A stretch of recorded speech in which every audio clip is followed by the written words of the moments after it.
سرکار دو عالم حضرت محمد مصطفیٰ صلی اللہ علیہ وآلہ وسلم نے ایک گناہ گار شخص کے بارے میں بتایا کہ اس نے اپنی ساری زندگی گناہ کرتے کرتے اور اللہ پاک کی نافرمانی میں گزار دی۔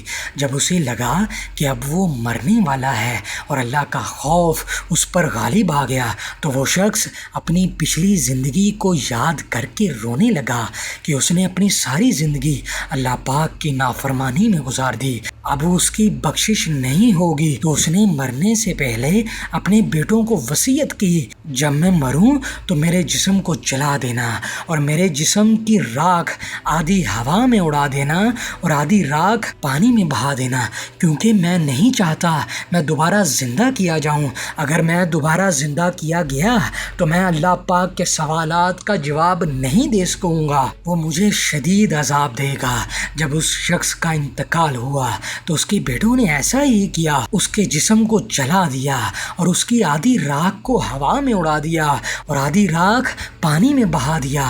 لیکن وہ شخص تو نادان تھا، وہ نہیں جانتا تھا کہ اللہ پاک تو قادر ہے، وہ پھر بھی اسے زندہ کر دے گا۔ پھر اللہ پاک کا حکم ہوا اور اس کے جسم کی اجزاء خشکی اور پانی سے جمع ہوئے اور اسے زندہ کیا گیا۔ اور اللہ پاک نے پوچھا، تم نے ایسا کیوں کیا؟ اس نے بارگاہ پروردگار میں عرض کی، یا اللہ، میں بہت گناہ گار بندہ تھا، تیرے ڈر سے اور تیرے خوف سے ہی میں نے ایسا کیا۔ نبی پاک صلی اللہ علیہ وآلہ وسلم نے فرمایا، چونکہ اس کے دل میں اللہ پاک کا خوف، ڈر آ چکا تھا اور وہ دل سے توبہ کرنا چاہتا تھا، اس بنا پر اللہ پاک نے اس بندے کی بخشش فرما دی۔